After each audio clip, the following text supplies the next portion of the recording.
ألم يعلموا أن الله يعلم سرهم ونجواهم وأن الله علام الغيوب.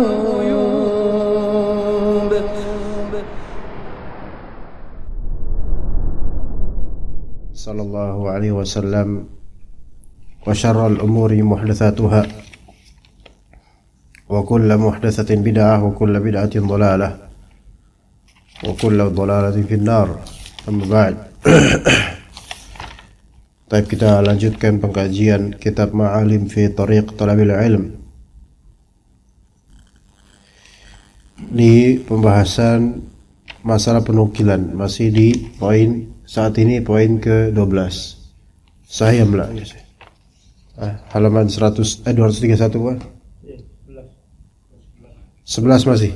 Itu belum memastikan tathabbut, memastikan. Oke. Taib, yang ke-11 dari faedah atau wasiyah beliau kepada para penuntut ilmu, al-wasiyatul hadiyatu asyarah, at-tathabbutu fin naql, yaitu tathabbut, memastikan dulu dalam masalah penukilan. Benar enggak ini perkataan fulan? Benar enggak ini hadis Nabi atau jangan-jangan athar salaf? Pastikan dulu. Maka dikatakan oleh beliau, fakam min kalamin qad nuqila thumma bana khata'uh. Assalamualaikum. Berapa banyak perkataan yang dinukil lalu setelah itu nampak ada kesalahan pada penukilannya. Wa tarattaba ala dzalika an-naqli asya'un katsirah. Kemudian hal itu menjadi sebab terjadinya banyak kemudaratan karena salah penukilan.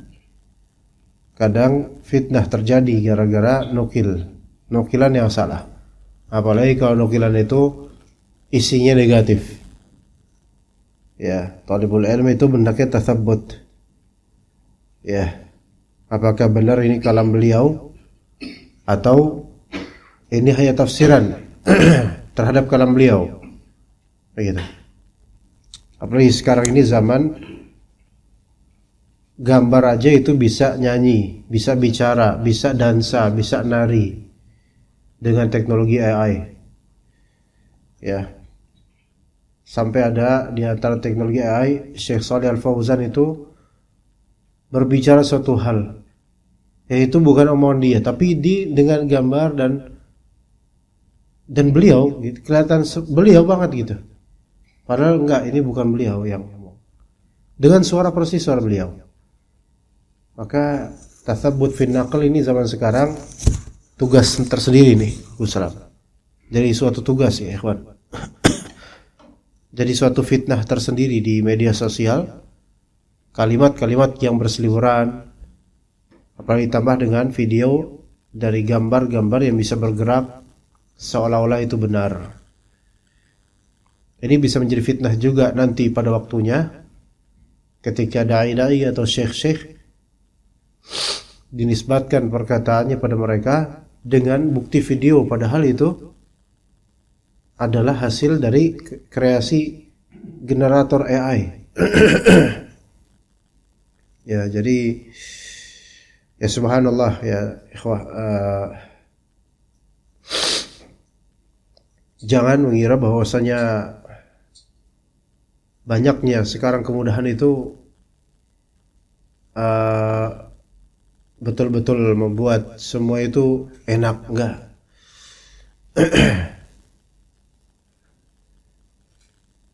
Kemudahan-kemudahan di teknologi ini kadang menjadi fitnah buat banyak dari penuntut ilmu, terutama yang muda-mudi. Sekarang banyak sekolah atau anak-anak sekolah mahasiswa mereka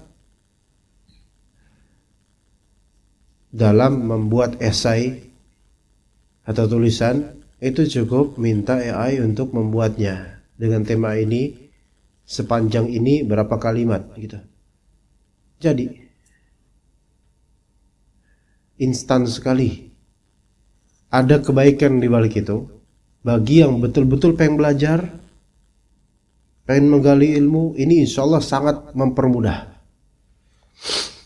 Tapi bagi yang malas atau pengen cepat aja, ini menjadi fitnah. Nah, inilah generasi nanti adik-adik atau anak-anak kita jemaah. Generasi dia ini nanti. Ya.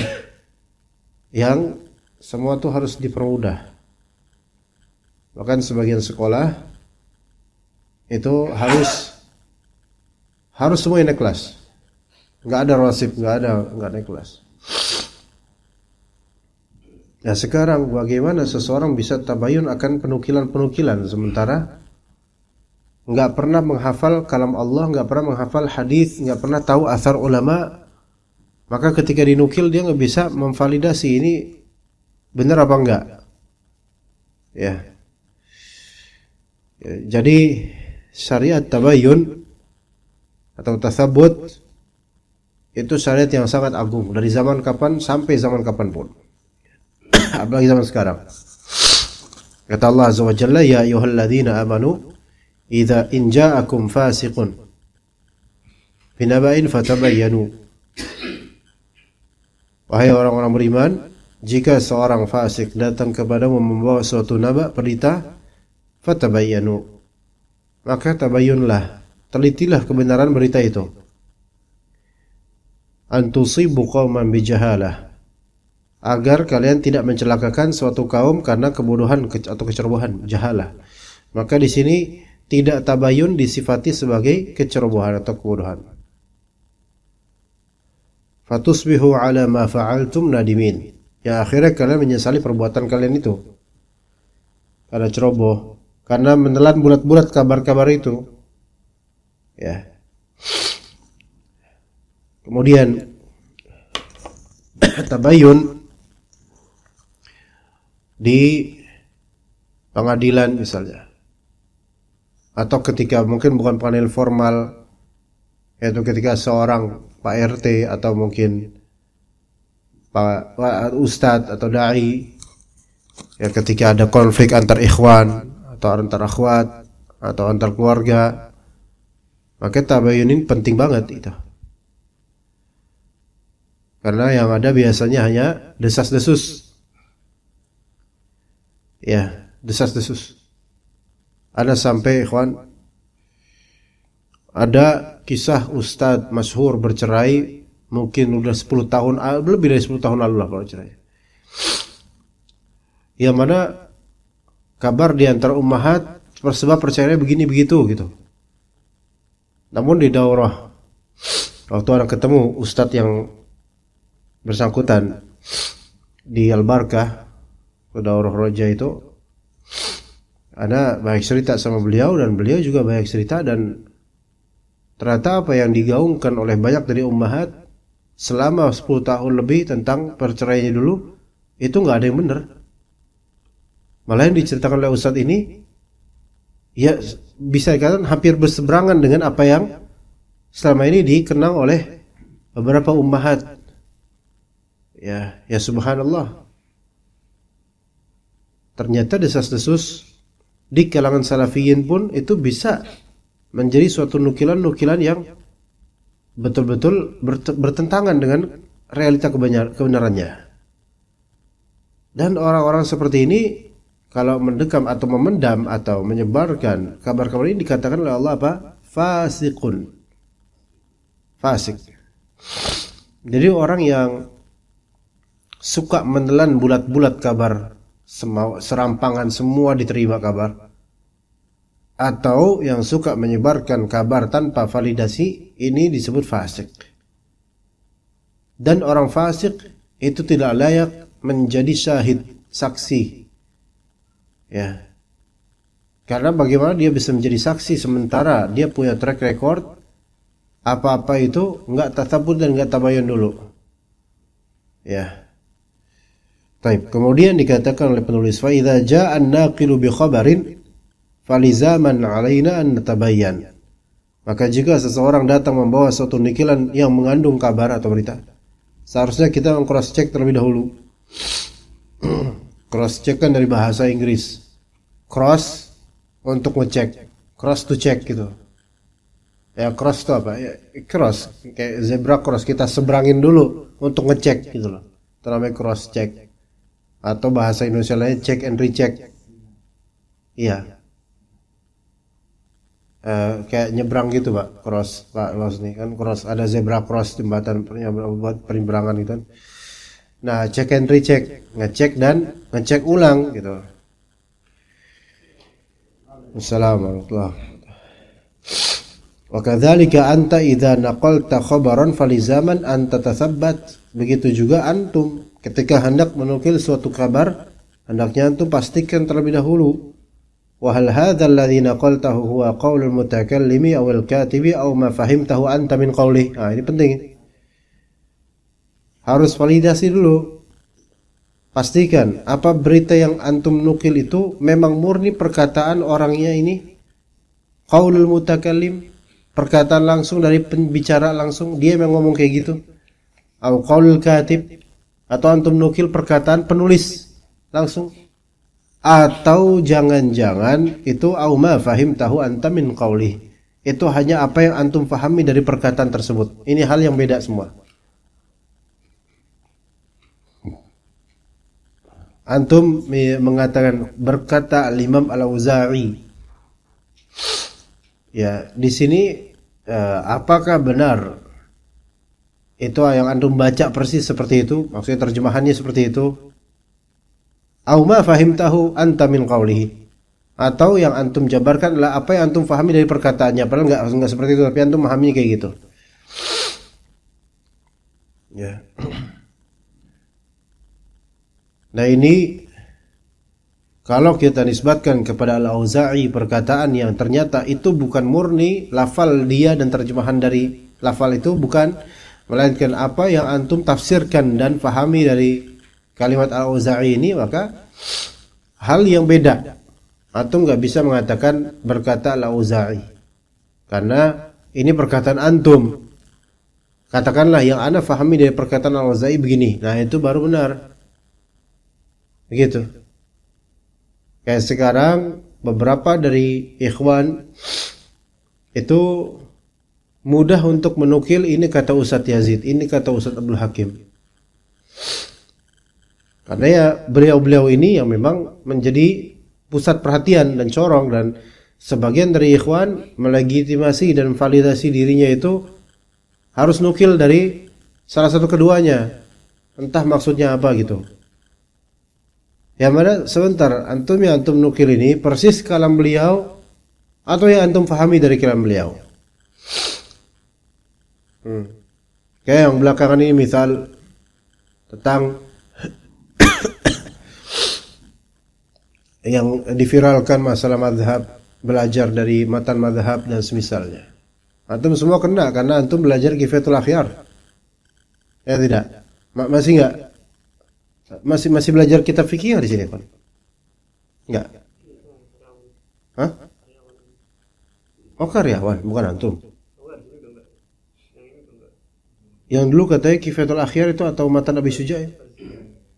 Tadhib fi adillati matnil fatul ya. Oh, tadhib Syekh Mustafa Bugha itu. Udah sejak kapan enggak? Udah lama. Kenapa gitu? Ya enggak apa-apa sih. Asal kajian ini ada. Gini, ada maksud dari Ustaz Al-Hakim begini. Kemudian sebenarnya pembahasan seperti ini sangat sensitif karena akan banyak majelis yang kena gitu loh, dan juga ini pembahasan memang tepi jurang gitu loh. Tapi oke lah, ini pendapat salah satu ulama kita. Namun ada beberapa dari ikhwan yang pro dengan bagaimana kalam beliau, yang tentu ada kebenarannya pastinya, insyaallah. Tapi ikhwan-ikhwan ini mereka menjadikan kalam beliau senjata untuk menyerang beberapa dari orang yang dibenci gitu loh. Paham gak? Ya, jadi penyakit sebagian dari ikhwan kita nih, apalagi yang kayak menisbatkan diri kepada Ustadz Kibar dan semisalnya, itu kadang bawa-bawa nama ustadznya atau pendapat ustadznya untuk menyerang orang-orang yang dia pribadi ada masalah sama orang itu. Gimana? Paham gak ikhwan?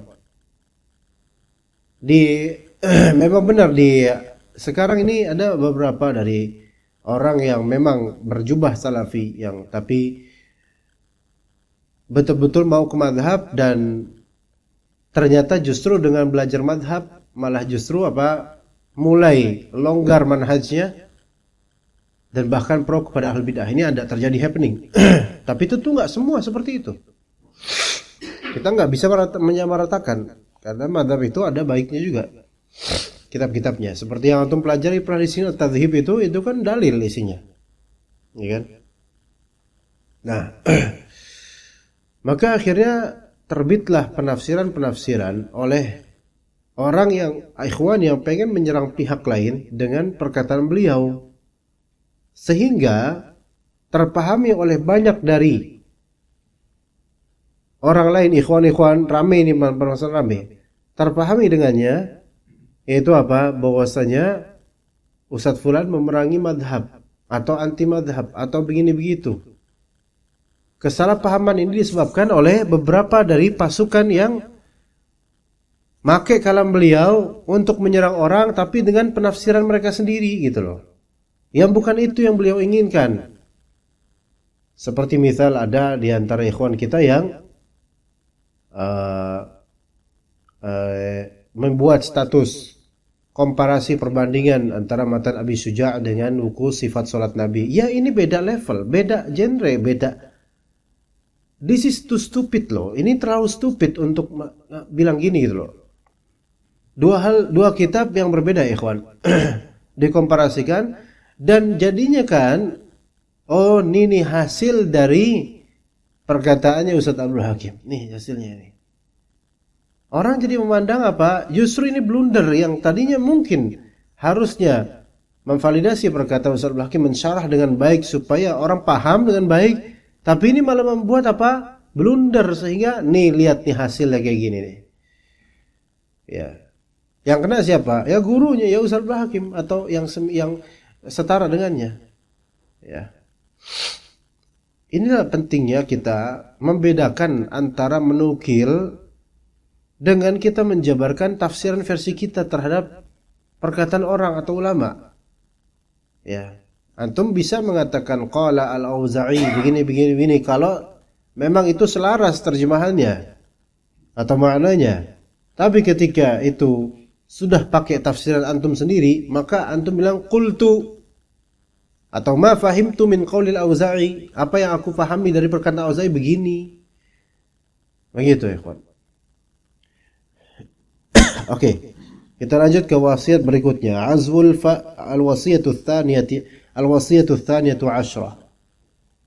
Wa azwul faidati ila sahibiha. Menyandarkan faedah kepada pemiliknya. Itu kalau emang kopas, nisbatkan kepada pemiliknya. Taib, dikatakan inna min barakatil ilmi au nama'il ilmi an ta'azzuwal fadla ila ahli. Sesungguhnya di antara keberkahan ilmu atau bertambahnya ilmu yaitu ketika Anda menyandarkan satu keutamaan, suatu fadl, suatu kelebihan, suatu kebaikan kepada sahibnya, kepada pemiliknya. Dikatakan oleh penyair, idza afadaka insanun bi faidatin minal ulumi fa'admin syukrahu abada. Jika seorang memberimu satu faedah berupa ilmu, maka teruslah berterima kasih padanya. Wa qul fulanun jazahullahu salihatan afadaniha wa alqil kibra wal hasada. Katakanlah fulan, semoga Allah jazahullah khair, semoga Allah Ta'ala membalasnya dengan suatu kebaikan. Afadaniha, beliau fulan telah memberi saya faedah ini. Wa alqil kibra wal hasada, dan buanglah sifat sombong serta hasad. Apa korelasi antara mencatut faedah dan menisbatkannya kepada pemiliknya dengan sombong dan hasad? Faedahnya sangat relevan, sangat ada kaitannya erat antara sombong dan hasad dengan tidak menisbatkan faedah kepada pemiliknya.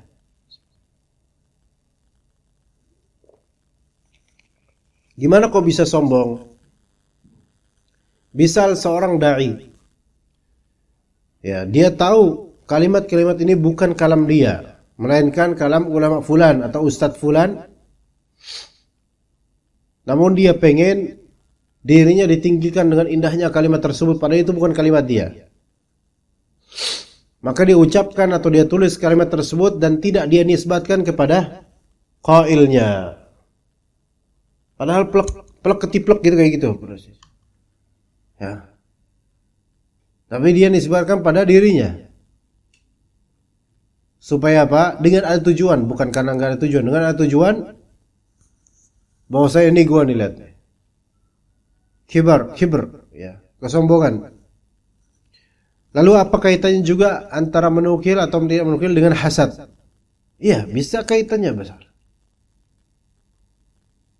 Misal, seseorang di Facebook misal, dia mendapatkan status fulan bin fulan bagus sekali, berfaedah, itu kalamnya dia, masya Allah. Tapi dia suka kalam itu, akhirnya dia catut itu kalimat, dia ambil dan dia tulis di berandanya, atau mungkin dia modif sedikit, dan jangan sampai kalimat ini ternisbatkan kepada orang aslinya. Karena nggak mau orang aslinya ini dikenal atau dipuji. Dia pokoknya apa? Dirinya lah yang dipuji. Ini hasad. Paham tuh Mbak? Antum bisa paham nggak, ikhwan? Ini bisa terjadi pada penuntut ilmu biasa atau ikhwan biasa, bisa terjadi. Dia nggak mau. Ya.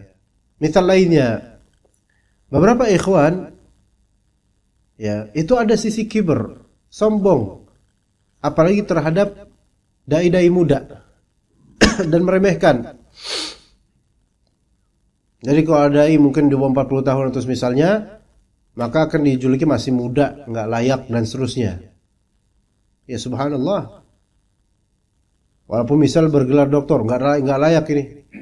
Nggak belum yang benar adalah ini subhanallah. Ya. Namun dia mengakui bahwasanya sebenarnya secara nggak langsung, secara tak sadar dia ngakuin keilmuan dai-dai ini misalnya. Maka ada kalimat dai-dai muda ini yang bagus, bermanfaat, tapi nggak pernah mau di-share, nggak pernah mau dinukil, nggak pernah mau diambil, tapi dia akui ini benar hak katanya. Dan kalau mungkin dia ambil, ditaruh di grup WhatsApp, dia nggak mau menisbatkan dan nggak mau mencatut nama dai yang menulis asli naskah ini. Kenapa? Imma kibir, sombong karena merasa dirinya lebih tua dari dai muda ini, atau imma hasad.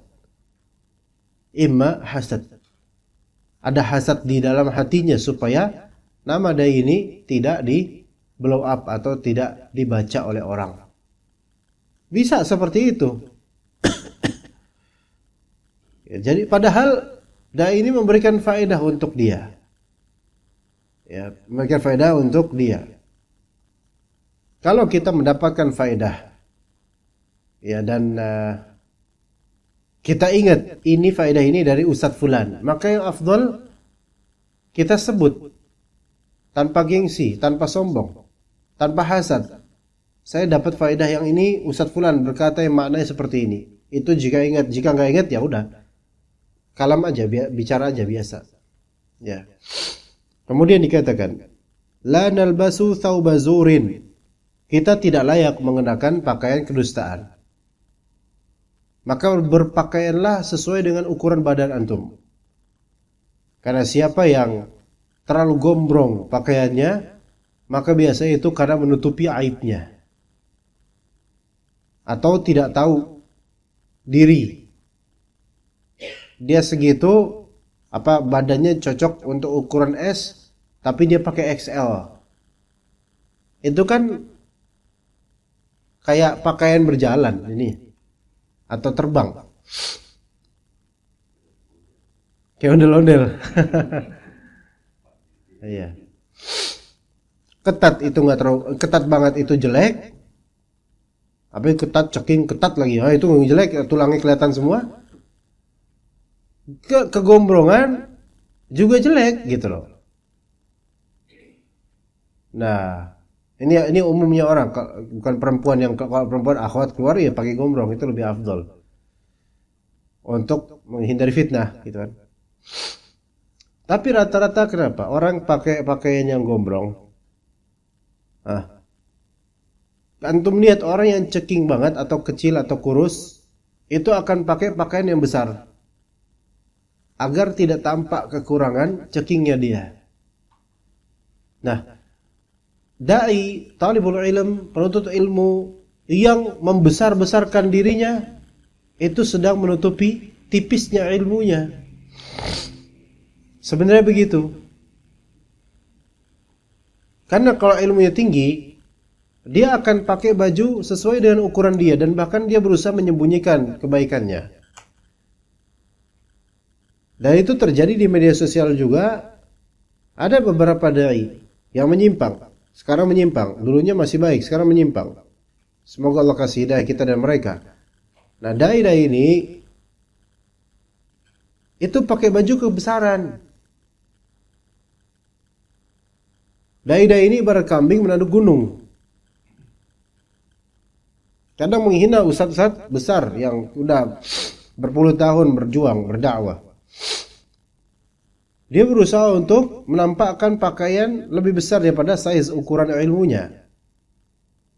Padahal orang-orang seperti ini, walaupun kesannya sedang menggertak, cepat marah, emosian, pintar, bisa neliti kitab ini, kitab itu, sejatinya mereka itu sedang menutupi aib mereka sendiri. Karena emosi dalam dakwah itu aib. Kalimat-kalimat kasar, emosi dalam dakwah, baperan, itu aib yang menunjukkan kesabarannya setipis tisu.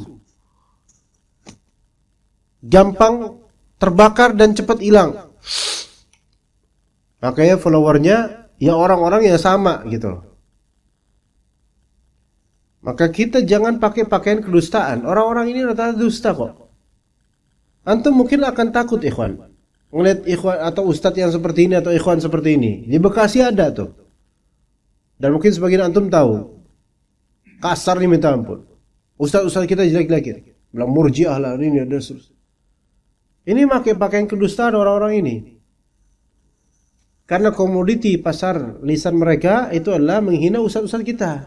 Karena dengan menghina itu mereka bisa pansos. Untuk mengorbitkan nama, mereka perlu untuk menghina dulu. Sehingga kelihatan, padahal kita ngelihatnya sebagai orang yang hina mereka ini. Karena pakai pakaian kegombrongan, kelebaran. Syukur-syukur ustaz-ustaz kita enggak ngeladenin. Karena tujuan mereka selain pansos supaya diladenin sama ustaz-ustaz kita, karena itu akan lebih mengorbitkan nama mereka. Ada di Bekasi. Ya. Bukan Jati Bening, karena Jati Bening kan bening. Gitu.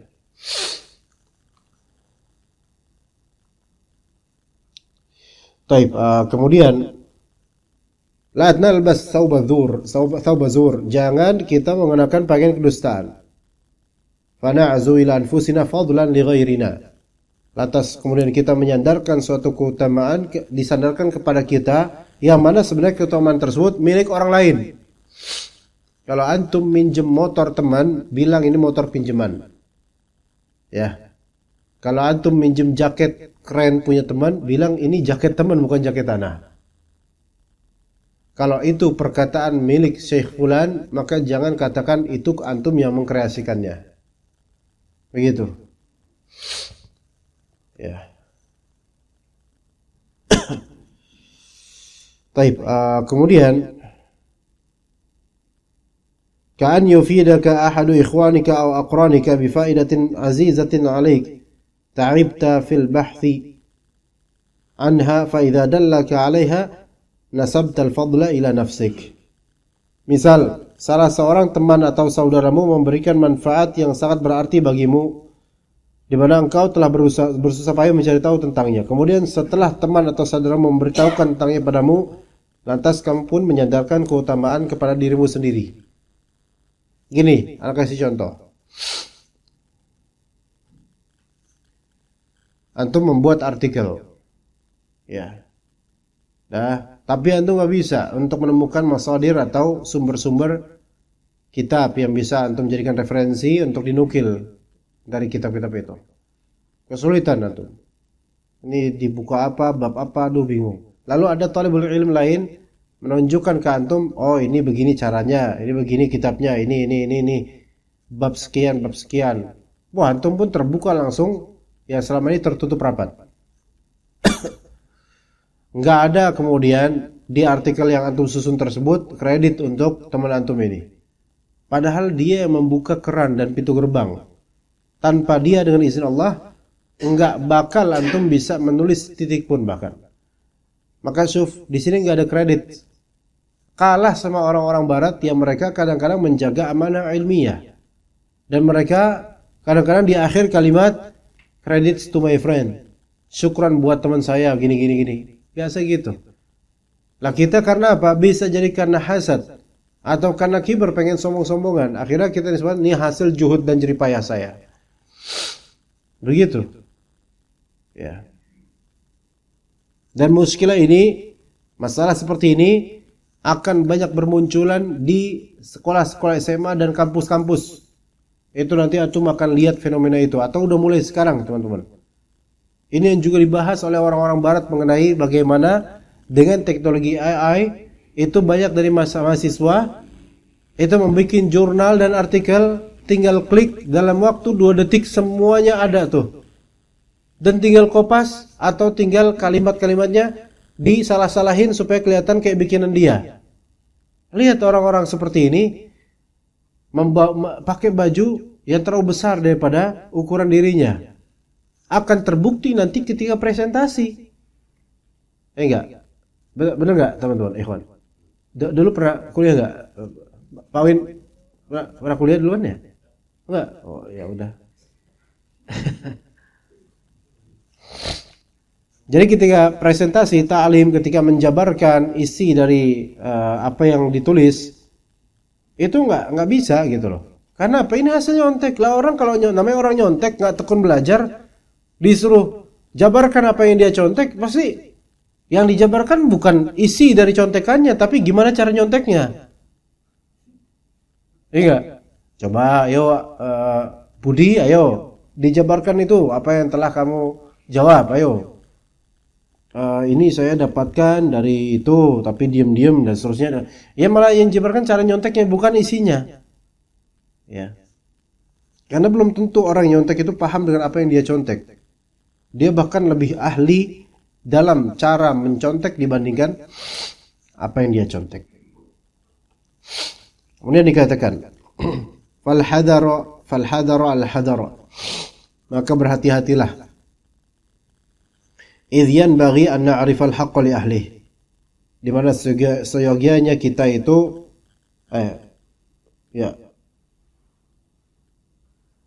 mengenalkan kebenaran itu kepada pemiliknya. Bukan mengenalkan, bukan, ini salah tulis, salah baca dan salah terjemah. Idh yanbaghi an nu'arrifal haqqa li ahlihi. Ini salah, bukan. Di mana seyogianya kita memperkenalkan kebenaran itu ternisbatkan kepada pemiliknya. Itu yang benar. Itu maknanya saya. Jadi hendaknya kita memperkenalkan kebenaran itu ternisbatkan kepada pemiliknya, bukan mengenalkan kebenaran itu kepada pemiliknya. Ini ambigu, apa bisa ya pemiliknya dikenalkan kebenaran ini udah tahu. Tapi memperkenalkan kebenaran itu ternisbatkan kepada pemiliknya. Dengan kita mengatakan, ini bukan pertanyaan saya, ini dari fulan yang menunjuk saya. Ya. Menunjukkan pada saya. Hatta yubarikallahu azza wa jalla fima a'tana. Hingga Allah Ta'ala Sehingga dengan demikian Allah Ta'ala akan memberikan keberkahan terhadap apa yang Dia berikan kepada kita. Maka ilmu yang berkah itu di antara sebabnya adalah menukil kalam dan menisbatkan kepada pemilik aslinya. Begitu. Dan itulah bagaimana Islam dan ulama di awal-awal dulu di zaman salaf dan di zaman awal-awal ahli hadis. Yang mana mereka ketika bicara dengan kalimat yang asli milik orang itu akan menisbatkan bahkan kadang dengan sanad. Ya. Jadi amanah. Wa illa fa inna dzalika sababun fi mahqi barakatil ilm. Karena kalau enggak begitu maka itu merupakan kedustaan. Maka kedustaan tersebut merupakan sebab hilangnya keberkahan ilmu. Ya. Jadi hal-hal seperti ini dusta dan seolah-olah itu semua milik dan juhud dia. Ini kurang berkah nanti ilmunya. Wa kullama zakka al-insanu nafsahu kadziban kana dzalika ad'a wa aqraba ila dhuhuri khata'ihi wa kadzibihi. Maka tiap kali seseorang zakka nafsahu kadziban, yaitu merekomendasikan diri, ya, mensucikan dirinya dengan dusta. Ya, tazkiyah di situ artinya merekomendasikan dirinya, menampakkan dirinya itu seolah-olah setinggi itu, padahal itu dusta. Ya, siapa yang seperti itu, maka sesungguhnya hal itu lebih mudah dan lebih dekat pada tampaknya kesalahan dan kebodohannya. Jangan kira ketika antum memakai pakaian gombrong yang jauh dari ukuran tubuh antum, jangan antum kira bahwa orang-orang akan respect dengan antum dengan itu. Respect pada antum dengan itu. Enggak. Justru akan tampak pada pikiran orang bahwasanya antum sedang menutupi betapa kurusnya tubuh antum. Ya. Begitu juga dengan ikhwan-ikhwan yang belagak dekat dengan ustaz-ustaz kibar, padahal ilmu mereka enggak mau nuntut ilmu, mereka hanya mau jadi tim, mereka hanya mau dekat dengan ustaz. Jangan kira itu akan meninggikan derajat dia di hati tulabul ilm. La. Anak ketemu dengan beberapa ikhwan yang mentalnya itu cuma ngundang kajian sana sini, ngundang kajian dekat sama ustaz besar, dekat sama ustaz ini, ustaz itu. Tahu ustaz ini, tahu ustaz itu, tapi anak enggak melihat ada peseran ilmu yang bertambah pada diri orang ini. Hanya dikenal oleh banyak dari panitia bahwa saya fulan ini dekat dengan ustaz fulan. Dikira bahwa saya dekat dengan ustaz fulan di zaman sekarang itu akan menaikkan derajat, padahal tidak. Sebagaimana seorang IO, panitia, DKM yang dekat sama ustadz-ustadz dengan tujuan supaya dirinya dikenal dekat dengan para ustadz, itu kan berarti dia niatan deketin ustadz karena ada hazzun nafs, yaitu keduniaan dirinya yang ingin dia dapatkan, yang ingin dia sedot dari dekatnya dia dengan ustadz-ustadz. Dari ustadz-ustadz ini dia diserap bukan ilmunya, tapi benefit duniawi yang biasa dia dapat dengan terpandangnya dia di hadapan para ikhwan-ikhwan. Dan hasilnya apa ikhwan? Jangan kira bahwa dia akan direspek dan ditinggikan oleh banyak tulabul ilm. Yang ada justru dia akan juga diserap dan disedot oleh beberapa dari panitia lain dan dimanfaatkan untuk apa? Mengundang, tolong dong lewat dia, undang ustaz ini dong, karena dia adalah muhtakirnya. Muhtakir itu apa ya bahasa Indonesia? Bukan, memonopoli ustaz fulan. Itu terjadi. Ustaz fulan yang populer itu nggak bisa ngundang beliau kecuali harus lewat jalur Gaza ini, ya. Harus lewat situ. Jadi ngadapin Israel dulu gitu. Nggak bisa, harus lewat dia. Dan dia yang observasi. Kadang bisa jadi dia yang meneliti berapa amplop yang akan diberi dengan undangan itu. Subhanallah. Jadi kan ada yang seperti ini. Ini orang bukan talibul ilmu sama sekali. Jadi hati-hati kalau kita menyucikan diri dengan kedustaan seolah-olah kita talibul ilm padahal enggak nuntut ilmu, seolah kita dekat dengan ustadz kibar padahal kita enggak menimba ilmu betul-betul darinya hanya untuk berfanatik atau semisalnya. Maka sesungguhnya itu lebih mudah dan kelihatan kesalahan dan kebodohannya, dan ini yang real, tampak, dan anak pernah melihat yang seperti ini berulang kali. Dikira bahwa saya dengan membangga-banggakan diri, saya telah hijrah dari tahun sekian, saya telah dulu tahun sekian saya di majelis Ustadz Kibar Fulan. So what gitu loh. Kalau antum seperti itu, taib sekarang tampakkan apa yang antum dapatkan dari ilmu-ilmu agama ini. Ternyata enggak ada selain kerusuhan dan komentar di Facebook saja. Itu kan kelihatan aibnya. Enggak sesuai dengan klaimnya. Kita kalau memang kita itu sudah lama nuntut ilmu, harusnya kelihatan dong. Di mana? Mungkin penampilan lebih afdal, tapi yang lebih afdal yang lebih afdal adalah tampakkan ilmu. Mana ilmu? Ilmu yang kita butuhkan dari antum, ilmu dan amal, dan bisa menjadi contoh buat kita. Kalau antum senior, ya subhanallah. Ya ini nggak bisa kita itu seperti itu. Ya azan pak. Soalnya nggak ada bapak yang biasa duduk sini. Jadi kita kebablasan. Kalau ada bapak tersebut pasti selesai dah. Ya, kita kehilangan. Fadhal. Baik. Katakan di sini maka fa'azul ilma wal khabara ila man a'taka iyyah hatta yubarikallahu laka wa lahu wa yazidakallahu iyyah.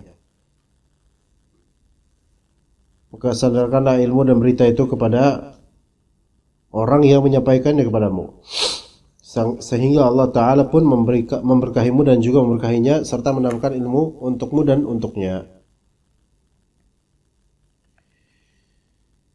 Taib.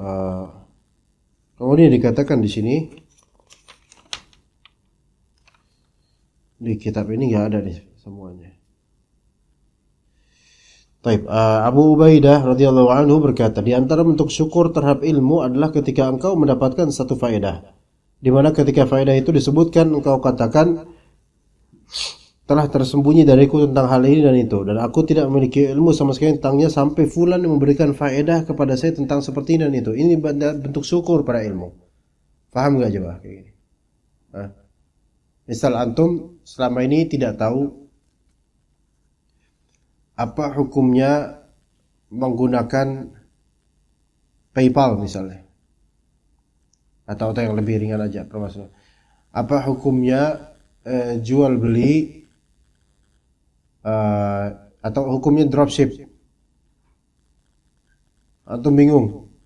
Antum baca artikel ini nggak paham, baca ini nggak paham, sampai datang fulan atau iseng-iseng, ana bingung akhi, ana ditawarin jadi dropshipper. Tapi Anda harus tahu hukumnya. Cuma Anda nanya ini, nanya itu, dan cari tahu di internet. Anda malah bingung jadinya.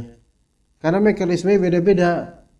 Terus habis itu fulan ini, Anda tahu. Coba kayak gimana mekanisme. Gini mekanismenya. Itu riba, yang itu. Oh gitu ya, kok dijelasin. Dalilnya dijelasin. Masya Allah. Akhirnya dia dapat ilmu yang selama ini dia cari-cari nggak dapat. Dia dapat ilmu yang pasti. Alhamdulillah. Kemudian ketika dia ngajar atau mungkin dia memberitahu teman-temannya atau ngobrol sama teman-temannya, di antara bentuk syukur ilmu dalam masalah ini adalah dia bilang begini, saya itu tadi nggak tahu loh tentang hukum dropshipper kayak gini mekanismenya. Saya udah nggak punya ilmu tentang itu, saya udah nyari-nyari, nggak paham-paham, fulan ngejelasin, paham saya, alhamdulillah. Gitu loh. Ini merupakan apa? Bentuk syukur terhadap ilmu. Ya. Dan mungkin Anda pernah cerita ke antum ikhwan. Ada hal yang sangat merubah kehidupan Anda dari segi ilmu. Terutama tentang masalah fikih terhadap madhab. Fikih madhab. Dimulai dari apa? Anda dulu tentu di Al-Irsyad itu pakai madhab Hanbali. Ya. Nah kemudian kita dulu nggak mikirin madhab, nggak. Maka belajar lulus Dal Irsyad, kemudian ngajar di Kalimantan, kemudian kuliah di Libya, i'dad, takmili, syariah, mulai konsentrasi fikih 4 tahun. Itu karena anak di Libya semester awal i'dad 4 semester i'dad. 2 tahun. Ya karena pelajaran i'dad itu kan apalagi i'dad pertama kedua itu udah dibabat habis, di alias satu udah biasa. Jadi anak dulu ya dibilang belajar sebenarnya nggak masuk kelas juga bisa itu mah, gitu kan? Itu kan i'dad itu kan bukan yang buat yang baru lulus SMA belum paham banget bahasa Arab masuk itu i'dad. I'dad kan persiapan. I'dad keempat baru agak berat sedikit. Takmil agak berat, syariah baru intinya gitu loh. Nah, karena i'dad ini agak ya biasa aja, slow gitu. Jadi levelnya karena nurun dari Irsyad yang lebih bagus terus levelnya nurun. Takmili mulai agak dikit. Nah, pas syariah ini udah kebiasaan 3 tahun dengan nurunin speed belajar. Akhirnya ya santai, belajar santai anak. Namun yang mengubah anak di semester 2 kalau salah di tahun 2010. Ya, di tahun 2010 di paruh kedua tahun 2010. Yang mana Anda sedang ketika itu biasa aja ilmu syariah tuh ya belajar biasa aja, bukan karena kesadaran, karena kuliah gitu kan. Maka Anda membuka gudang dan ada kitab-kitab di situ. Ternyata ada kitab ibu Ana, kitab Kifayatul Akhyar terbitan tahun 70 sekian gitu. Ternyata ibu Ana itu dulu belajar di At-Tahiriyah atau Asy-Syafi'iyah di Tebet itu. Kitab itu sama kiai dan catatannya itu ada di kitab itu, pakai pulpen, pakai pensil itu. Jadi lafal-lafal bahasa itu atas itu terjemahan dari ibu Ana. Didikte oleh kiai itu. Maka ini Kifayatul Akhyar kita fikih Syafi'i Anda tahu.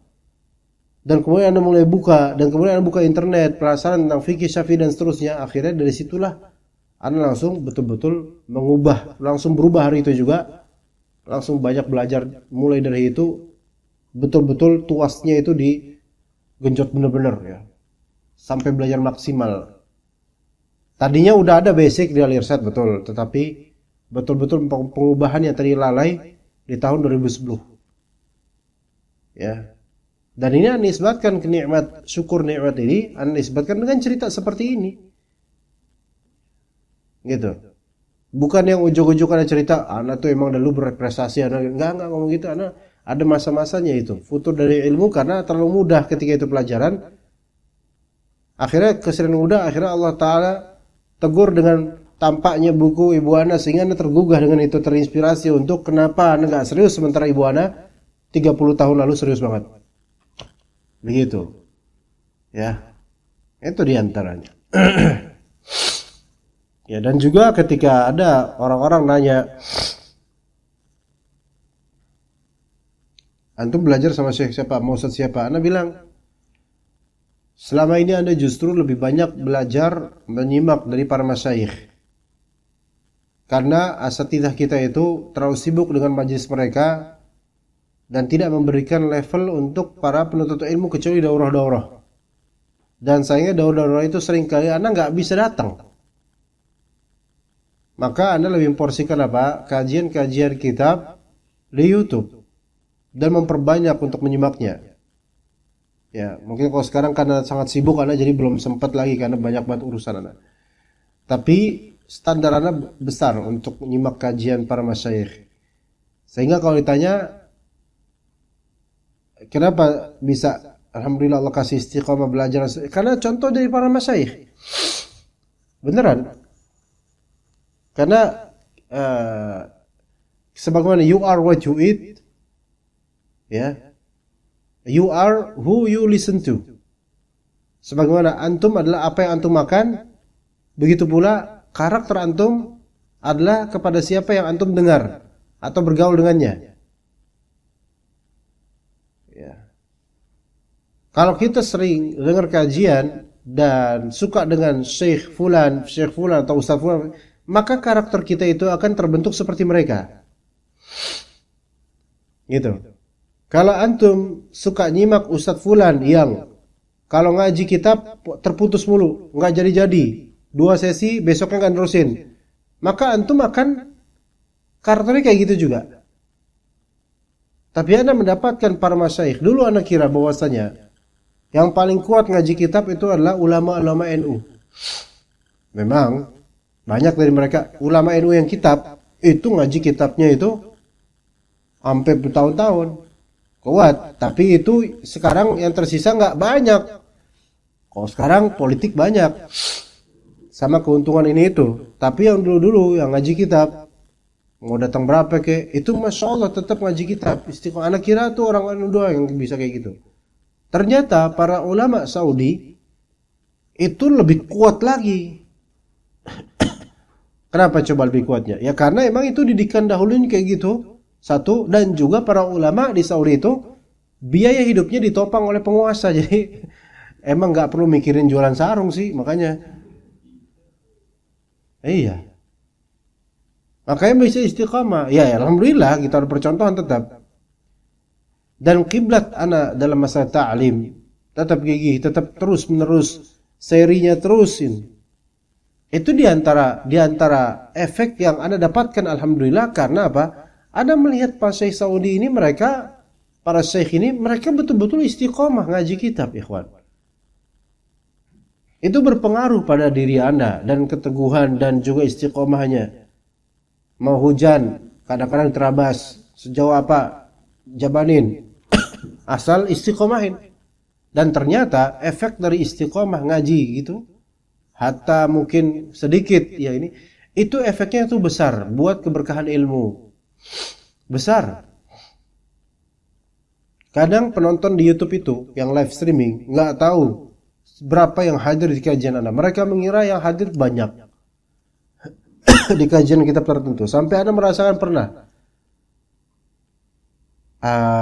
Anda nggak tahu berapa yang nonton. Ketika itu di suatu masjid yang hadir cuman Anda sama putra Fadilah doang itu. Sama itu tuh, orang itu tuh yang lagi senyum tuh dia orang itu.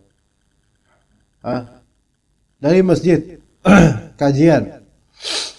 Ada inspirasi bikin kajian kitab fikih mudah buat awam ya. Ba'da subuh.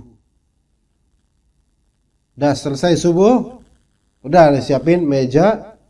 Di sini udah siap kamera. Jemaah yang tadi puluhan enggak ada sama sekali. Anda sama putra doang. Itu pernah terjadi. Padahal ini kajian buat siapa? Mereka. Anda persembahkan lillahi ta'ala kemudian buat jemaah, buat mereka. Setelah udah siap, keluar mereka satu persatu, keluar. Belum bismillah dan alhamdulillah, itu udah mulai semua yang keluar, sampai enggak ada satu orang pun kecuali ada dan beliau. Ya gitu. Tapi ketika ada lihat setelah itu di YouTube yang ada udah ada 50 orang yang telah menonton atau 50 kali tonton. Alhamdulillah, bersyukur. Tapi seandainya mereka tahu betapa ajaibnya kenyataan yang terjadi di Ana dan ini kameramen, mungkin sedih mungkin lihatnya. Ya. Tapi lihat, apakah setelah itu give up? Enggak, terusin aja. Nanti juga ada, besok juga ada lagi. Ya qadarullah aja memang lagi sepi dah gitu. Sepi bukan karena nggak ada orang tadinya, tadi banyak orang, cuman emang belum Allah kasih hidayah aja gitu. Tapi dengan itu istiqomah, karena apa? Ini masih ada satu orang bagus nih. Karena ada seorang syekh Saudi di Saudi Arabia, yang dia itu mengadakan majelis, bukan majelis, mungkin kayak di kampus lah ya. Udah jam kerja dia, jadwal beliau ini buat ngisi ta'lim kitab ini di fasal di kelas fulan. Maka masuklah syekh ini dan mendapatkan tulab itu pada nggak ada ke kantin atau kemana gitu, nggak ada sama sekali. Tapi ini sudah masuk waktu majelis. Akhirnya apa yang dilakukan syekh ini? Dia ngajar tanpa ada murid. Dia ngomong sendiri seperti ngajar orang. Muhadarah gitu, nggak ada orang sama sekali. Mungkin jin atau apa nggak tahu. Tahu dari mana cerita ini? Dari seorang staf atau syekh lain yang lewat melihat dari jendela, loh, nggak ada murid lah. Fulan Ustaz Syekh Fulan lagi ngajar. Kenapa begitu? Ternyata hal-hal seperti ini mendidik kita. Supaya ilmu berkah itu kita harus menerjang hal-hal pahit yang membuat kalbu kita itu tersakiti. Tapi memang harus begitu. Supaya kita tahu bahwasanya ilmu ini selain gak mudah didapat, dan ketika dapat kita bersyukur, gak mudah juga untuk menyampaikan. Yang kadang-kadang penghargaan itu berlawanan gitu loh. Tapi dengan itulah justru disitulah letak keberkahan ilmu. Allah melihat siapa yang sabar, siapa yang enggak. Dai-dai kibar, para asatidz kibar, mereka sudah merasakan tidak dihargai sebelum para dai, para ulama, sebelum para ulama, semua dari Rasul sudah merasakan enggak dihargai dakwah dan ilmu mereka. Tapi justru itu yang membuat ilmu itu berkah. Kesabaran, ya begitu, ya. Jadi kita syukur terhadap ilmu, jangan sombong, jangan merasa ini karena hebat. Kalau memang ini ada fadilah dari suatu orang yang memberikan kepada kita, kita syukuri. Ana kalau membicarakan fadilah dari beberapa orang, keutamaan orang-orang ke ana akan sebutkan orang dulu yang memberikan kepada anak uang di masa anak masih bujang, lulus Lipia, memberi anak uang untuk membeli kitab. Itu bermanfaat banget itu. Ada yang seperti itu, yang mana semoga Allah ganjari perlipatan pahala untuk mereka-mereka ini. Jadi nggak ada dakwah atau dai yang sendirian gitu aja, melainkan pasti ada kontribusi, entah keluarga, entah ulama lain, entah ustadz lain, entah jemaahnya, entah donatur. Itu yang mendukung adanya dakwah ini, orang ini gitu loh. Jadi nggak ada yang sendirian begitu saja. Ya begitu. Wallahu a'lam. Kita cukup sampai sini. Barakallahu fikum jami'an. Semoga bermanfaat. Wassallallahu ala nabiyina Muhammad wa ala alihi wa sahbihi ajma'in. Subhanakallahumma bihamdika asyhadu an la ilaha illa anta astaghfiruka wa atubu ilaik. Assalamualaikum warahmatullahi wabarakatuh.